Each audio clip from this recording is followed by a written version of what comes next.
नमस्कार दोस्तों, स्वागत है आपका आपके अपने YouTube चैनल फार्मर्स लव पे।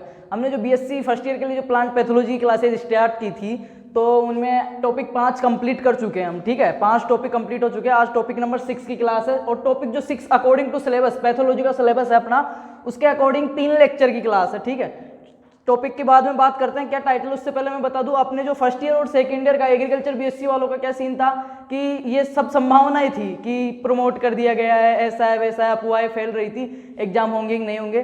तो डेट कंफर्मेशन हो गई है और यूनिवर्सिटीज़ की भी हो गई है। एसकेएन यूनिवर्सिटी ने अपनी डेट दे दी है, एग्जाम डेट तक दे दी है। 24 जुलाई से एग्जाम है। फर्स्ट एग्जाम आपका जेनेटिक्स का है। ठीक है, तो तैयारी पे लग जाओ, एग्जाम डेट आ गई है। ऐसा कुछ नहीं है कि पोस्ट वो कर दिया है, सेकंड ईयर में कर दिए वो कर दिए। एग्जाम होगा, डेट आ गई है, सभी यूनिवर्सिटीज़ की आ गई है लगभग। तो बात करते हैं अपन पैथोलॉजी की। इसके अलावा इस पैथोलॉजी के अलावा भी क्लासेज हो रही है, एंटोमोलॉजी की हो रही है। एंटोमोलॉजी का भी सिलेबस, क्रॉप फिजियोलॉजी का लगभग 50% सिलेबस मैंने करवा दिया है। एग्जाम से पहले यही कोशिश रहेगी ज़्यादा से ज़्यादा मैटर आपको अवेलेबल करवा पाऊँ मैं। ठीक है, इसके अलावा अपने एंटोमोलॉजी, क्रॉप फिजियोलॉजी और पैथोलॉजी, मीटरोलॉजी क्लासेज कंटिन्यूस हो रही है। जिन्होंने नहीं देखा है वो देखें और अपने जो भी बीएससी वाले साथी हैं, सहपाठी है, क्लासमेट्स हैं, उनको ज़्यादा से ज़्यादा शेयर करें। ठीक है, किसी का तो भला हो। तो बात करते हैं प्लांट पैथोलॉजी के टॉपिक 6 की जो 3 लेक्चर की क्लास है अकॉर्डिंग टू सिलेबस। क्या है टॉपिक 6? क्या है अपना? यह है importance of plant pathogenic organism, different groups. कौन कौन से different groups? Fungi, bacteria, phytoplasma, spiroplasma, virus, viroid, algae, protozoa, phanerogamic और ये पेरिसाइट्स, निमेटोड्स, इसके बारे में। तो इसको हिंदी में आपको मैं बताऊं कि अपना जो टॉपिक 6 का टाइटल है वो क्या है, शीर्षक है अपना टॉपिक 6, वो ये कि महत्वपूर्ण पादप रोगजनक। ठीक है, जो भी महत्वपूर्ण अपने पादप रोगजनक है, पैथोजेंस है, पादप रोगजनक जीव हैं, उनके जो अलग अलग ग्रुप्स हैं, ठीक है, उनके जो समूह हैं, जैसे हो गया अपना कवक हो गया, जीवाणु हो गया, फाइटोप्लाज्म हो गया, वायरस हो गया, विरोइड हो गया, ठीक है, प्रोटोजो हो गया, निमेटोड सूत्रकृमि हो गया। इनके बारे में थोड़ी थोड़ी जानकारी प्लस इनसे कौन सा रोग हो रहा है प्लांट के अंदर विथ एग्जाम्पल अपने को डिस्कस करना है।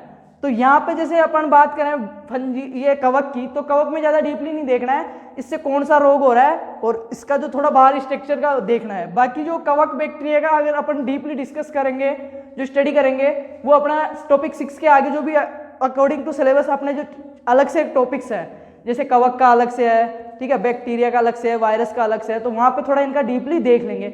अभी अकॉर्डिंग टू सिलेबस अपन ऊपर का जो दे रखा है नोट्स में, जो एग्जाम में पूछा जाएगा इस टॉपिक में से, वो डिस्कस करते हैं।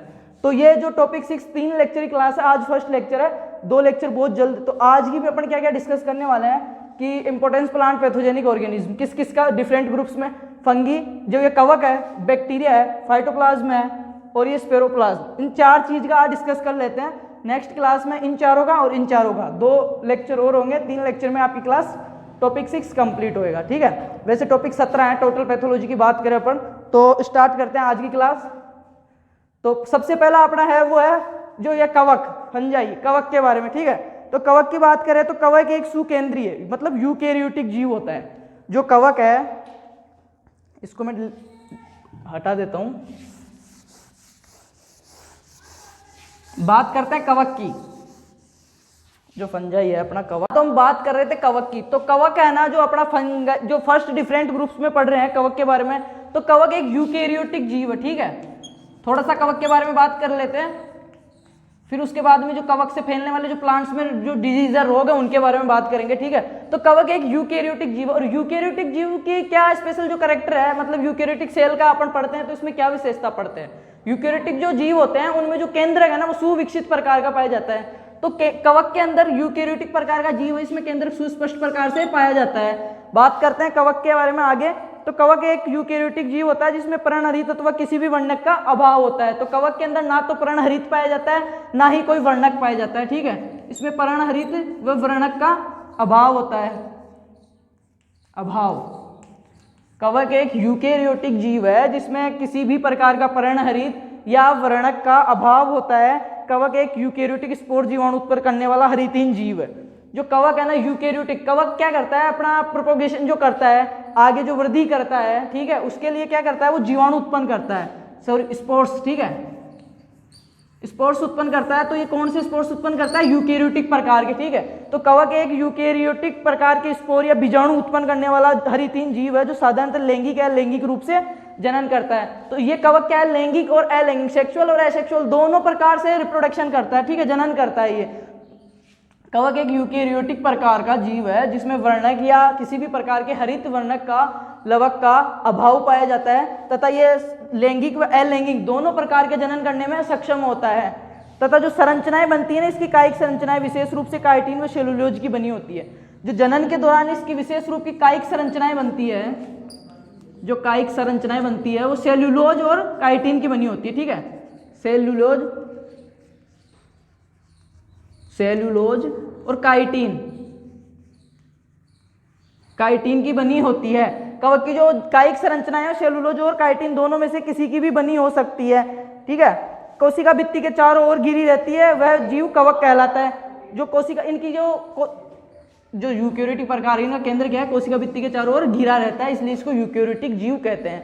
तो ये तो हो गई कवक के अपने बात। अब देखते हैं कवक के जो रोग वगैरह है। तो इसमें गेहूं का जो अनावृत कंडुआ रोग है, आपका गेहूं का एग्जाम्पल में बात करें तो जो गेहूं का अनावृत कंडुआ रोग है, अनावृत कंडुआ रोग वो कवक से फैलता है। एक मटर का जो छाछा रोग है, मटर जो है पायसम सेट, उसका जो छाछा रोग है वो भी कवक से फैलता है। इसके अलावा बात करें तो सरसों का जो सफेद रोली रोग है, पक्षीणीय स्पीसी जो से होता है, पक्षीणीय स्पीसी से सरसों का सफेद रोली रोग वो भी कवक जनित रोग है। तो अपना जो डिफरेंट ग्रुप्स में जो इंपॉर्टेंट प्लांट पैथोजेनिक ऑर्गेनिज्म है, जीव है, उनके डिफरेंट ग्रुप में जो पहला था फंजाई कवक, उसका कवक का पूरा हो गया। सेकंड बात करते हैं बैक्टीरिया की, जीवाणु के बारे में। तो जीवाणु का आप सबको पता होगा, जीवित कोशिका के रूप में ल्यूवेनहॉक ने खोज की थी, ठीक है। वो सब चीजें इसका थोड़ा डीपली देखेंगे ना, वो आगे अपने लेक्चर में मिल जाएगा अपने को। अभी जो अपना टॉपिक है अकॉर्डिंग टू सिलेबस वो चीज डिस्कस करेंगे, अपना एक्स्ट्रा चीजें नहीं देखेंगे। तो बात करते हैं जीवाणु के बारे में। बैक्टीरिया या जीवाणु, इससे कौन से तो रोग होते हैं, इसका क्या स्पेशली चीजें हैं, वो चीज देखते हैं जीवाणु के बारे में। तो जीवाणु जो है वो एक कोशिका दृढ़ भित्ति युक्त जीव है, ठीक है। एक कोशिका दृढ़ भित्ति, इसके जीवाणु के ऊपर जो भित्ति पाई जाती है, सेल वॉल, वो दृढ़ पाई जाती है, ठीक है। दृढ़ भित्ति, हार्ड जो वो पाई जाती है लेयर इसके ऊपर, ठीक है। जीवाणु एक दृढ़ भित्ति युक्त जीव है जो क्या है, प्रोकैरियोटिक जीव है। मतलब प्रोकैरियोटिक, यूकैरियोटिक, कवक क्या था, यूकैरियोटिक जीव था। जो अपना फंजाई है कवक, वो यूकैरियोटिक जीव था, सुविकसित प्रकार का केंद्रक पाया जाता था। जबकि जो अपना बैक्टीरिया है, जीवाणु, वो क्या है, इसमें केंद्रक अस्पष्ट या अविकसित पाया जाता है, ठीक है। अविकसित पाया जाता है या अस्पष्ट प्रकार से पाया जाता है। जीवाणु के अंदर जो केंद्रक पाया जाता है, तो जीवाणु क्या हो गया, इसमें प्रोकैरियोटिक, पुराना टाइप का, जो प्रोकैरियोटिक यूकैरियोटिक सेल में आपने डिफरेंट पढ़ा होगा। तो जो जीवाणु है ना, प्रोकैरियोटिक टाइप का जीव है जिसमें केंद्रक सुविकसित नहीं पाया जाता है। आगे बात करें तो इसका जो आकार होता है, व्यास 2 से 3 माइक्रोन तक होता है, ठीक है। 2 से 3 माइक्रोन तक इसका व्यास होता है अपने जीवाणु का। आगे बात करें जीवाणु की, तो कशाभिक होने पर ये गतिशील भी होते हैं। इनमें लैंगिक जनन द्विखंडन द्वारा होता है। अगर कोई जीवाणु है उसके कशाभिकाएं पाई जा रही है तो वो गतिशील होगा, चलायमान होगा, ठीक है। एक जगह से दूसरी जगह जाने में सक्षम होगा कशाभिकाओं के द्वारा। और इसमें जो जनन पाया जाता है वो अलैंगिक जनन होता है, जो भी द्विविखंडन द्वारा होता है, 2 बराबर भागों में बढ़ जाता है, ठीक है। द्विविखंडन, अलैंगिक जनन हो रहा है, एसेक्सुअल रिप्रोडक्शन हो रहा है और द्विखंडन द्वारा हो रहा है। जीवाणु की बात कर रहे हैं अपन, ठीक है। इनका केंद्रीय पदार्थ केंद्रक झिल्ली द्वारा ढका रहता है, और इनका जो केंद्रीय पदार्थ है वो केंद्रीय झिल्ली द्वारा ढका रहता है। और ये किसकी बनी होती है, पेप्टिडोग्लाइकोन की बनी होती है। ये जो केंद्रक झिल्ली है जीवाणु की, वो पेप्टिडोग्लाइकोन की बनी होती है, पेप्टिडोग्लाइकोन या म्यूकोन जिसको बोलते हैं, पेप्टिडोग्लाइकोन की बनी होती है। जबकि इसमें क्या था, कवक में क्या था, ये सेलुलोज और काइटिन की बनी हुई थी कवक की जो, और जीवाणु की किसकी बनी है, पेप्टिग्लाइकोन या म्यूको। ये चीजें ध्यान रखने योग्य है, ठीक है, कि कवक तो था सुकेंद्र की है, मतलब जिसमें केंद्रक सुविकसित प्रकार का पाया जाता है, और ये क्या है, इसमें केंद्रक अविकसित प्रकार का पाया जाता है जीवाणु में। कवक के रोग के 2 उदाहरण बताए थे मैंने, ठीक है। सरसों का जो रोली रोग है, मटर का मार्च जो धब्बा रोग है, छाछा रोग है, गेहूं का जो रोग है, वो चीजें कवक के थे। अब बात करते हैं इसके जीवाणु के उदाहरण की, जीवाणु से होने वाले रोगों की। तो नींबू का जो सिट्रस कैंकर, नींबू वर्गीय का जो सिट्रस कैंकर रोग है, जेंतोमोनास जीवाणु द्वारा फैलता है, वो जीवाणु का अच्छा उदाहरण है जीवाणु से होने वाले रोगों में। कपास का कोणीय पत्ती धब्बा रोग और टमाटर का जो जीवाणु विगलन, टमाटर का जीवाणु विगलन जो रोग है वो जीवाणु के उदाहरण हो गए। तो हमने जो डिफरेंट ग्रुप्स हैं उनमें 2 कंप्लीट कर लिए हैं, ठीक है। कौन कौन से, फंजाई और बैक्टीरिया। बात करते हैं नेक्स्ट की, फाइटोप्लाज्म, ठीक है, थर्ड नंबर का ग्रुप।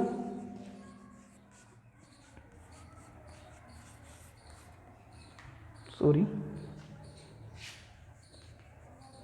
ये क्या होता है इसके बारे में बात करते हैं। फाइटोप्लाज्म में क्या होता है, ये एक प्रोकैरियोटिक जीव होते हैं, ठीक है। प्रोकैरियोटिक जीव मतलब प्रो पुराने प्रकार के, इनमें भी केंद्र अविकसित या अस्पष्ट प्रकार का ही पाया जाएगा। प्रोकैरियोटिक जीव है जीवाणु के समान, केंद्रक सुविकसित प्रकार से नहीं पाया जाएगा इनमें, ठीक है। प्रोकैरियोटिक जीव है,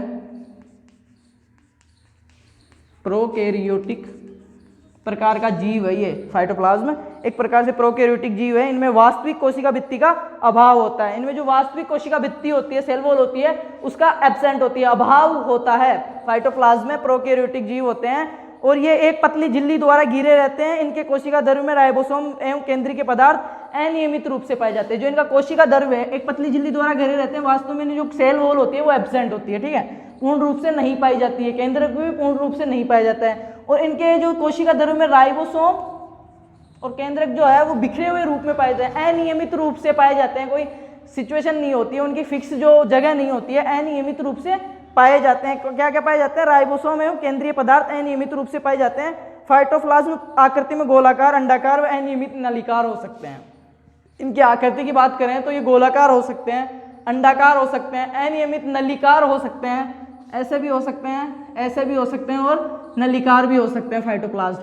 तो ये हो गई फाइटोप्लाज्म की बात। और जो लीफ ऑफर है ना, जो फुदगा, उसके वो क्या करता है, इनको एक प्लांट से दूसरे प्लांट में स्थानांतरित करता है, एक पौधे से दूसरे पौधे में स्थानांतरित फाइटोप्लाज्म को जो लीफ ऑफर है अपना, होपर फुदगा, वो करता है इनको, ठीक है। तो ये तो बात हो गई इसकी फाइटोप्लाज्म में। नेक्स्ट बात करते हैं अपन, जो अपना नेक्स्ट है स्पोरोप्लाज्म, चौथा जो था स्पोरोप्लाज्म।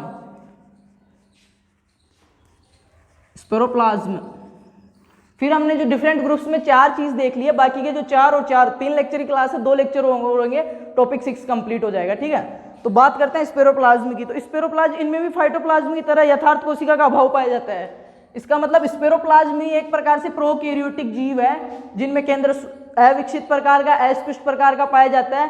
प्लस इसमें जो कोशिका सेल वॉल है बाहर की, जो उसका प्रेजेंट नहीं होती, वो एब्सेंट होती है, उसका अभाव पाया जाता है, वास्तविक कोशिका का अभाव पाया जाता है। इनकी कोशिकाएं भिन्न भिन्न आकार की होती हैं और जो ये स्पोरोप्लाज्म है इनकी कोशिकाएं जो हैं डिफरेंट आकार की होती है, ठीक है, अलग अलग आकार की होती है। और इनको पोषक माध्यम में संवर्धित किया जा सकता है। जो पोषक माध्यम होता है अपना कल्चर जो होता है, मीडिया कल्चर होता है, उसमें इनको उगाया जा सकता है। जबकि जो फाइटोप्लाज्म है ना, इनको अपन जो कृत्रिम रूप से अगर इनको अगर उगाना चाहते हैं अगर कल्चर मीडिया में, तो इनको नहीं उगा पाते अपन। तो ये चीज हो गई। इसका उदाहरण क्या है स्पोरोप्लाज्म का, कि गन्ने का जो धासी रोग है, गन्ने का धासी रोग, वो स्पोरोप्लाज्म का उदाहरण है। तो आई होप आपके वीडियो समझ में आया होगा। आपके एग्जाम डेट आ चुकी है, तो तैयारी में लग जाएं सभी। और अगर किसी को नोट्स वगैरह चाहिए, सिलेबस वगैरह, तो मेरा व्हाट्सअप नंबर है 94, 1 मिनट में देता हूँ, मेरे को मैसेज कर देना आप, जितना हो सकेगा मैं आपको आपकी मदद करने का करूँगा। आपको PDF वगैरह जो है मेरे पास वो अवेलेबल करवाने की ट्राई करूँगा। 9460654892 ये मेरा व्हाट्सअप नंबर है। जिसको कोई PDF चाहिए हो या फिर सिलेबस वगैरह, जो भी नोट्स वगैरह, जितना मेरे पास हो पाएगा मैं आपको अवेलेबल कराने की कोशिश करूँगा। धन्यवाद।